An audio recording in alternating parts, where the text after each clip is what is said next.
కులగణనల వల్ల ఇప్పుడు మన అసెంబ్లీలో సీఎం రేవంత్ రెడ్డి గారు, మన క్యాబినెట్ మినిస్టర్లు అందరూ కూడా దీనికి ఒక కమిటీ చేసారు సీఎం గారు. మరి అధికారుల ద్వారా ఎంటైర్ తెలంగాణ అన్ని గ్రామాలలో, అన్ని బస్తీలలో ఉన్న పట్టణాలు, అన్ని బస్తీలలో ఏ కులంలో ఎంతమంది ఉన్నారో, ఏ కులస్తులు, ఆ కులస్తులు ఎంతమంది ఉన్నారో వాళ్ళ తల్లిదండ్రులు, వాళ్ళ తాతలు, వాళ్ళ కొడుకులు, మన్మళ్ళు, మునిమన్మలు వాళ్ళు ఎంతమంది జనాభా ఉన్నది, ఇందులో ఎవరైనా మిస్ అయిన వాళ్ళు ఉంటూ కూడా ఈ కులగణనలో వాళ్ళందరూ కూడా కౌంట్లకు వచ్చే ఒక అవకాశం కూడా దీనివల్ల వెసులుబాటు వచ్చింది. కాబట్టి ఆనాడు రాహుల్ గాంధీ గారు కులగణన ప్రయాణం ఇక్కడ తెలంగాణ అధికారంలో కాంగ్రెస్ పార్టీ అమలు చేయడం, ఇదే సందర్భంలో ప్రధానమంత్రి మోడీ గారు కేంద్రం దేశం మొత్తంలో అమలు చేయాలని నిర్ణయం తీసుకోవడం, ఇది ఒక మంచి పరిణామం అనే విషయాన్ని ఈ సందర్భంగా మీడియా ద్వారా తెలియజేస్తున్నాను. నేనేమంటున్నా, ఆ రోజు రాహుల్ గాంధీ గారు కూడా ఇప్పుడు బీజేపీ వాళ్ళకు మింగుడు పడతలేదు. వాళ్ళ ప్రాబ్లం ఏమైపోయిందంటే, అయ్యో ఇది 2 ఏళ్ల కిందటే రాహుల్ గాంధీ గారు కులగణన ప్రస్తావన తీసుకొచ్చిండు, జోడో యాత్రలో వారు మాట్లాడడం జరిగింది. ఇప్పుడు బీజేపీ ప్రభుత్వం మోడీ గారేమో అమలు చేసేసిండు, ఇది రాహుల్ గాంధీ గారి కేటు పోతుంది, ఈ 2 ఏళ్ల కిందటే మాకే చెప్తే బాగుండేనేమో అనే ఫీలింగ్లో బీజేపీ వాళ్ళు ఉన్నారు ఇప్పుడు. కానీ ఒక ప్రధాన ప్రతిపక్ష party opposition leader Rahul Gandhi గారు అనేక మంది వారి జోడో యాత్రలో చెప్పారు కాబట్టి వారు దాన్ని పదే పార్లమెంట్లో కానీ మీడియా ద్వారా కానీ ఎప్పుడు వారు గళాన్ని విప్పించే ప్రయత్నం చేస్తున్న సందర్భంలో కదా ఇదంతా జరిగింది.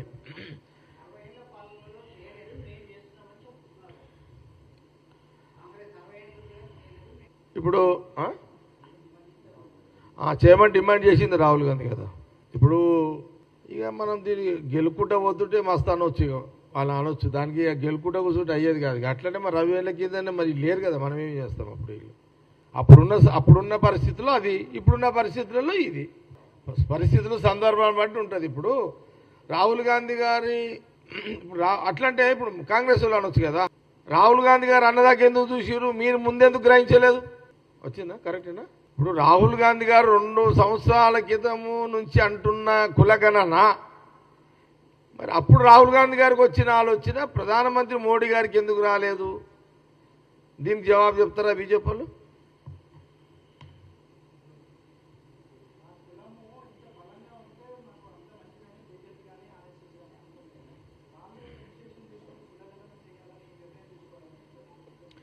నేనేమంటున్నా, అందుకే మేము రాహుల్ గాంధీ గారు చాలా పెద్ద మనసుతోటి కేంద్ర ప్రభుత్వం మోడీ గారు తీసుకున్న నిర్ణయాన్ని వారు స్వాగతించేసిండు. అందుకే రాజకీయాలు చూస్తలేడు రాహుల్ గాంధీ గారు. ప్రజలకు మేలు జరగాలి, ప్రజలకు మంచి జరగాలి, ప్రజలకు లాభం జరగాలి, ప్రజలకు ఉపయోగం కలగాలి కులగణన ద్వారా, అది రాహుల్ గాంధీ గారు కోరుకుంటున్నారు. ఈ ఓట్ల కోణంలో రాహుల్ గాంధీ గారు చూసేది ఉంటే ఆయన ఇప్పుడు ఒక విషయం బీజేపీలో ఆలోచించాలి. మీరు కూడా మీ తీరు పదవుల కోసం కొట్లాడే ఖాందాన్ కాదు అది. ఇది రాహుల్ గాంధీ ఖాందాన్ పదవుల కోసం కొట్లాడేది కాదు. వాళ్ళే ప్రధానమంత్రులు చేస్తారు. ప్రజలు వారి మాటలు దేశ ప్రజలు వింటారు. ఎవరు? సోనియా గాంధీ, రాహుల్ గాంధీ వారి మాటలు దేశ ప్రజలు వింటారు. సమయం సందర్భం వచ్చినప్పుడు మెజార్టీ ఇస్తారు. ఇచ్చినప్పుడు రాహుల్ గాంధీ గారు ఈ కాంగ్రెస్ పార్టీ ఎవరు ప్రధానమంత్రి కావాలంటే వాళ్ళు అవుతారు. కుర్చీల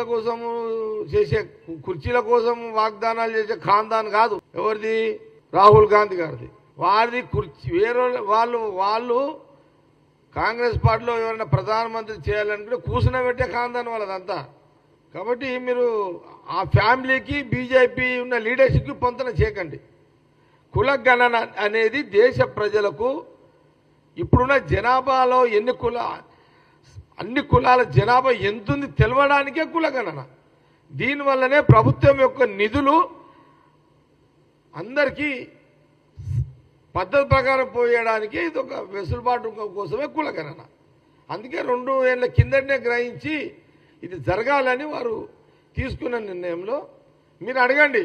బీజేపీ వాళ్ళు ఇప్పుడు మాట్లాడుతున్నారు కదా, మీరు మోడీ గారిని అడగండి, సార్ మోడీ గారు ఇప్పుడు రాహుల్ గాంధీ 2 ఏళ్ల కింద లేవనెత్తిర్రు, మరి ఇదేదో మీకు అప్పుడే ఆలోచన వచ్చుంటే బాగుండేది అంటే ఆయన కూడా అంటాడు, మరి మీరేం చేసిర్రు అప్పుడు చెప్పొద్దారని అంటాడు ఆయన కూడా కదా. వీళ్ళు కూడా అడగలేరు కదా, ప్రధానమంత్రి ఊరుకుంటాడా? మరి అప్పుడేం చేసినా అప్పుడు చెప్పకుండా ఇప్పుడు చెప్తే నేనేం చేస్తాను, మరి చేయాల్సి వచ్చింది కాబట్టి చేసినట్టాడు ఆయన. ఇది ఓట్ల పని కోసం చేసేది కాదు ఇది.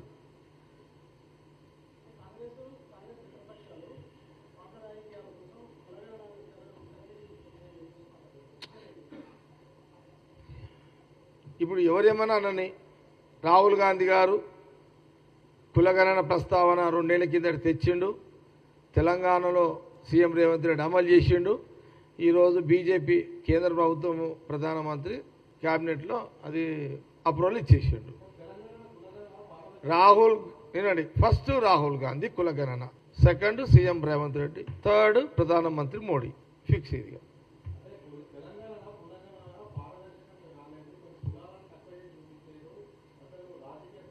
ఎవరు ఏ కులస్తులు అన్నారు అంటే ఏదైనా అన్నోళ్ళ పేరు చెప్పండి, నేను చెప్తే ఏదైనా ఉంటే.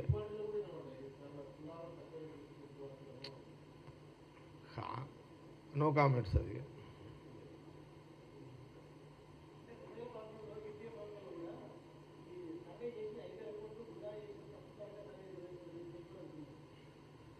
ఇప్పుడు ఎవడన్నా గుసగుసలు అన్నాను బై, అవన్నీ వేస్ట్ ముచ్చట్లు.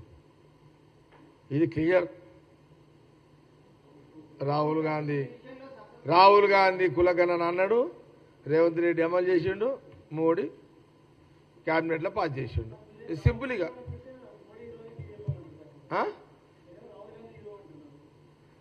ఉన్నది అదే కదా. ఇప్పుడు ఈ బీజేపీలు విమర్శలు ఎందుకు చేస్తున్నారు? ఏమో ప్రధానమంత్రి మోడీ ఇప్పుడు చేస్తున్నాడు, ఇక రాహుల్ గాంధీ ఎత్తకముందు చేసి ఉంటే బాగుండేమో అనే ఫీలింగ్లో బీజేపీలు ఉన్నారు కదా. సహజమే కదా, వాళ్ళకు కూడా ఫీలింగ్ ఉంటుంది. అరే అప్పుడు రాహుల్ గాంధీ అన్నాడు కాబట్టి ఇప్పుడు మోడీ చేసిండు అనే ప్రచారం జరుగుతుంది కాబట్టి ఆ ఫీలింగ్ బీజేపీ నాయకుల కార్యకర్తలకు ఉంటుంది. వాళ్ళని కూడా తప్పనిలేము మనం.